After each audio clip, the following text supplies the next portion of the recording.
What's up, YouTube? It's your boy Dante Davis, aka DT, and today I'll be telling y'all about the Paris 2024 Olympic Games.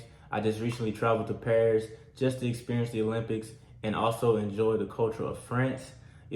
So just want to get straight into it and just spit out to y'all as much as I can about this trip to France. So let's get into it. We're gonna start off with the travel, man. Traveling to Paris was like it was tiring. I ain't gonna lie to you. So we woke up on regular timing. Me and my girl woke up on regular timing, and we ended up getting to the airport around 5-ish because we had a later flight. Had an 8-hour flight to Paris. Okay, and keep in mind we from Atlanta, so it's a 6-hour time change when you go, and I'm talking they 6 hours ahead. So 12 p.m. in Atlanta is 6 a.m. in Paris. So we get on the plane, we fly them 8 hours, and we get there, and it's 6 a.m. the next day. You know what I'm saying? So unless we went to sleep on the plane, we ain't getting no sleep. So I ended up getting about 4 hours. I think she got about 4 hours because we stayed up and then we went to sleep for just a little bit. So we wake up at 6 a.m. We like, okay, we finna do something today? Are we finna like try to see what the city about? But it's like, no, body shut down. We was too tired as soon as we arrived. So we was tired. We just went ahead and went to sleep. We didn't do nothing pretty much on that first day of arrival, but eat. I think we ended up eating like late at night. So next day, fast forward, is the high jump qualification. Also, so we was there 5 days, 5 to 6 days, from August 6th through the 11th. So high jump qualification round, I'm excited, finna go into the stadium for the first time. And we get there and we looking for our seats, and we ended up going up the stairs like to the nosebleeds almost, because I thought we was in the top, but we ended up having seats close to the high jump, like right at the bottom. Like we could see everything, like right behind the high jump, can see the athletes clearly. And I was like, man, I got some good tickets. I'm like, yeah, we got some good tickets today. So we ended up watching the high jump, man, and it was real cool. Like I was excited to just be there and just take in the stadium, the electricity, and just watch the people that I watch on TV, besides the people that I compete against in the US or the people I've competed against over the years at some of the international competitions. I got to watch the people who are at the competitions that I've been trying to make it to, the World Championships, the Olympic Games. I got to watch these people in 4K, like close up in their face. So I'm like, okay, I'm finna take in as much as I can while I'm here. Like, I know watching on TV is one thing, but I'm trying to see what is you doing every step of the way. Like, what are you doing? I want to know what you do. So I'm just watching these people just kind of, critiquing or taking notes and seeing like where I can get better. And it was a great time. Just watching one of my favorite high jumpers, Gianmarco Tamberi, and watching Mutaz Barshim, which is the second greatest of all time. Some people consider him the greatest of all time. But just watching them, man, it was cool. I can't lie, it was cool. And then watching the Americans that I competed against jump was great. Shelby ended up getting through to the next round. The other two guys, Javon and Vernon, didn't make it through the next round, but it's all good, man. They still Olympians. They were still there competing. So I also got to watch Woo Sang Yuk jump, which was the first for me, like in person. I had never seen him compete, and he was electric, man. Just like how he is on TV, just a happy big ball of fire. In order to go to the final round of the high jump competition, you had to jump at least 7'4". So there were two people who did jump 7'4" who didn't even make it to the final. So you had a number of people who jumped 7'5", and you had a few people ended up making it through with 7'4". I think it was more than a few, but people made it with both 7'4" and 7'5". So yeah, that was the level of what it took to make it to the next round in the high jump at the Olympic Games. But moving forward, the next day, me and my girlfriend were there. We ended up trying to get out a little bit, try different foods in Paris.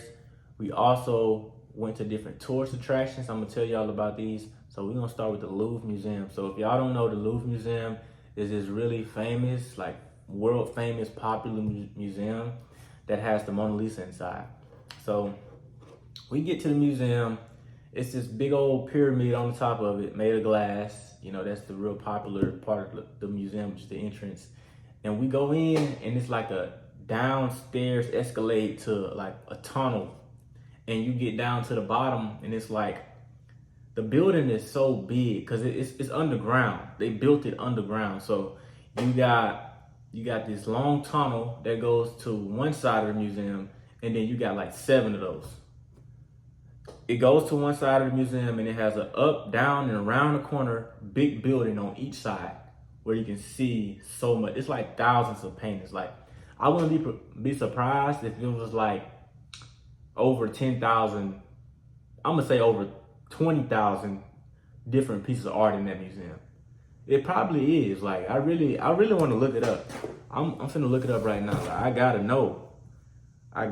Like, you gotta tell me how many pieces of art is in the Louvre. How many pieces of art is in the Louvre? 35,000. I was right on point. Didn't I say 30,000? Didn't I? I think I did. But 35,000 works of art in that museum. I'm pretty good at guessing, if y'all didn't know, you know what I'm saying. Got a little math brain, a little engineering brain. But we didn't see nowhere near that much because we went straight to try to find the Mona Lisa, and it was down one pathway, and there was plenty turns and twists and loops on the way to that Mona Lisa, because they want you to walk through the museum and see paintings over here and paintings over there before you ever see any Mona Lisa. They gonna make you wait to see Mona. They gonna make you wait. So we finally got to the room where Mona Lisa was. She had her own room, y'all. She bougie. She had her own room with some of the most beautiful paintings inside. They just saved some of these paintings just to be up in there with hers. And then all these nice paintings in here, and you got this big fat blob of people just mushed up in the middle trying to get a picture of something the size of this little notebook. It was bigger than this notebook now. It was bigger. But what I'm saying is, it was like hundreds of people bunched up with their phones in the air. And I was one of them, man. Like, I was one of them trying to get a picture of that dang Mona Lisa.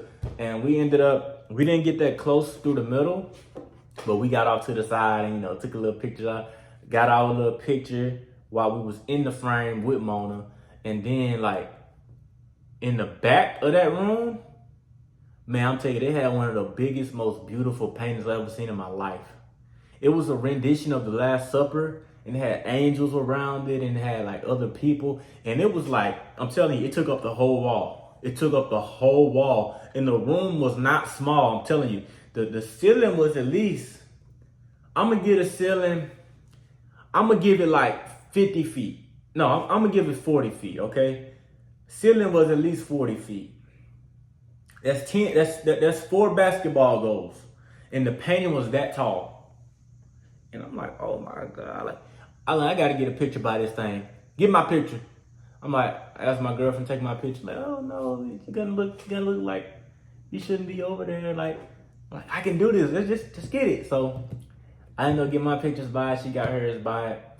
And then we tried to work our way. That's when we went to work our way around the side to take pictures of the Mona Lisa. But it was crazy, man. So after we did that, we didn't try to see nothing else. We just tried to find our way out. They also had sculptures in there too, which was pretty cool. The fact that people they was really chipping and sculpting them big old pieces like that was bigger than humans. So after that, I'm gonna tell y'all about another monument that we went to go see. Of course, we had to go see the Eiffel Tower. Come on now.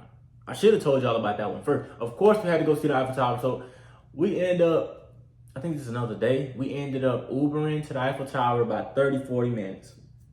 And we get there, they got to drop you off away from the Eiffel Tower because it's just too much going on close to it. They drop you off around the corner. But the dang thing's so big, you can see it over the buildings. Like, you can see it as you walking to get closer to it. You see a piece of it past this building, piece of it here through that. Like, oh, we getting close. So we end up getting there. We walked there, and then we said, okay, let's go ahead and start taking pictures right now while we this close.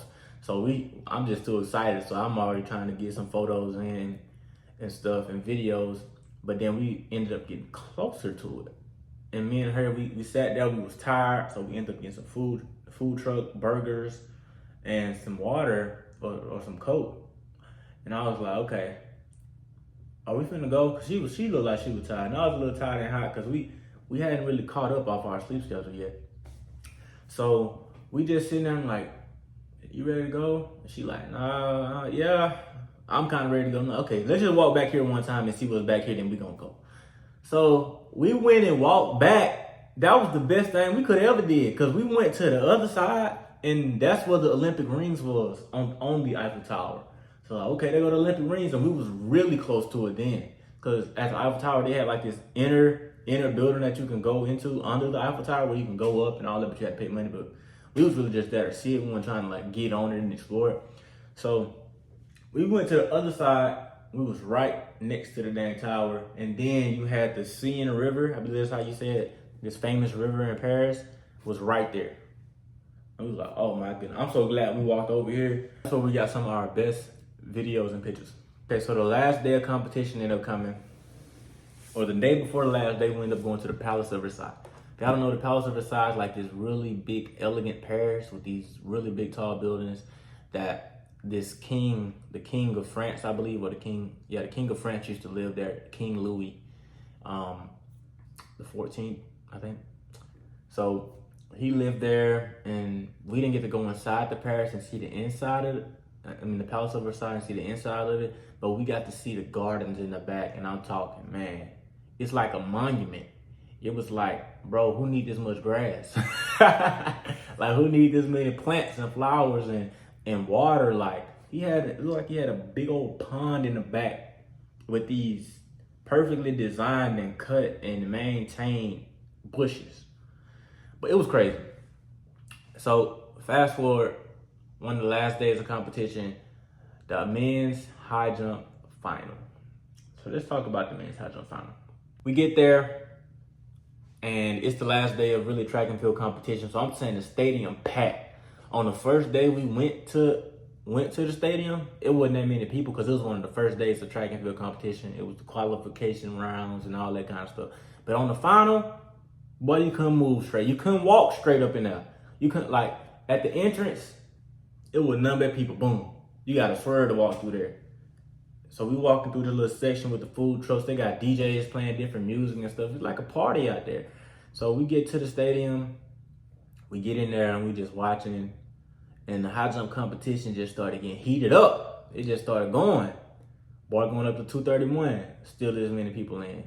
234. Still 6-7 people in. 5-6 people in. Then they started peeling off after that. So Shelby McEwen, the American, ended up jumping a double PR, and he was in first place position, but he was tied with Hamish Kerr at the end of the competition. So they ended up electing to do a jump off, and they competed, and they did a jump off, and the winning height ended up being 234 out of the jump off that Hamish Kerr ended up jumping, and Shelby ended up finishing second. But it was one of the most crazy, most electric, like coolest high jump competitions ever.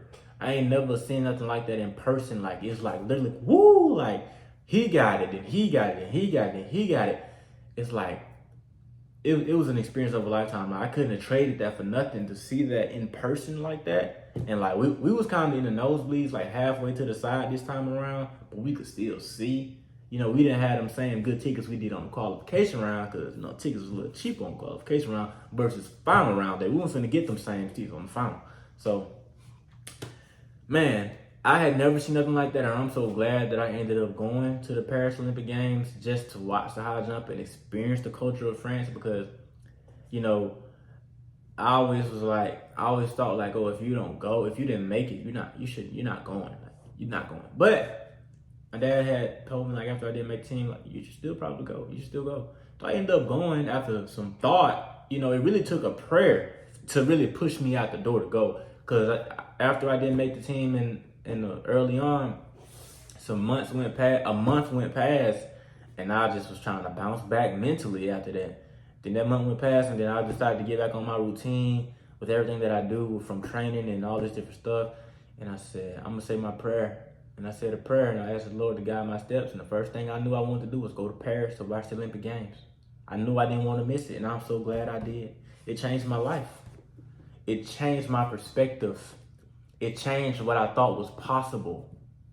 You know, it showed me that just because this circumstance happened, you don't have to be in this circumstance. This happened, but guess what? You can turn it into a positive. This happened, but you can go out here and meet people and inspire people and support people and do all these different things if you open your mind. Or you can sit at the house and be sad and pout and watch everything from TV. It changed me. It changed me. And I'm so glad that I went to Paris because it made me stumble upon more dreams that I had for myself. You know, it made me stumble upon all these different things. And I'm so excited. I'm so excited for the future. LA 2028, I'll be so excited to go there. And wherever we're going in 2032, I'll be excited for that too. And if I'm still jumping 2036, I'll be excited for that too over the next 12 years. I'm 24 now. I got 3 more Olympic cycles, name it God willing. And I'm just so excited for the future. But yeah, I'm gonna go ahead and end this video. It was great telling y'all about Paris. Y'all can see I'm still extremely excited about it and just everything that happened. And I'm just so excited for the future and the different places that I'm gonna go just for the World Championships, the Pan American Games, the NACAC Championships. So y'all don't know about those. Like, I'm so excited, like crazy. But just had to be myself on here, man. I'm gonna keep being myself and just pressing record. But thank y'all for tuning in. Thank y'all for watching. My name is Dontavius Hill. I'm a professional high jumper and I love y'all. We out of there.